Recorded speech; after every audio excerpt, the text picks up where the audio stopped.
Wangoi Assembly Constituency ki Manung Channa Leiba Oinam Wangoi Da Khundariba Meitei Panggan Singgi Eid Ul-Fitr ga mari LEINANA ex-minister Oinam LUKHOI Singh Channa Thaknaba POTCHEI kaya YENTHOK ngasigi CHANABA potlam sing yenthokpagi thorom aduda punna imung chahum gi mathakta POTCHEI yenthokhi thorom aduga mari LEINANA ex-minister Oinam LUKHOI Singh na phongdorakpada mabangai degi leminaraklaba Meitei Pangal ichin inaw Singhi senglaba Eid Ul-Fitr ga mari LEINANA yenthokliba POTCHEI Singh asina aikoi masen amatani amadi aikoi hanagum nungsi sanana leminari utpane Eid Ul-Fitr na lakpada lamdam asida tangdu leitadan leiriba phibam asi hanagum hanjinbu oirasunu haiba wafam thamki Hana dagi su daminaraga mayurun dagi daminaraga basi daminaraga ba teng amaga pangtok pangtin tomna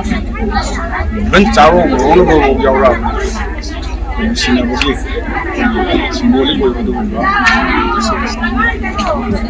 bilang mamaka aduna si ahanga pa amna nungai ba chawo ba semale chenau singi Ul-Fitr asida mari LEINANA manipur da amu hana ing takwa shanti leiba amaga nungsi janana amaga corporation pina dana koi masen amatani imam tagi machani haibido koi chahi disang sitna lemina rakpa chahi ising ani ahungi mistri ga chagon na la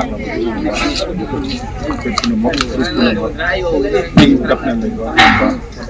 jadi emang itu, jadi sini lah kita mau sini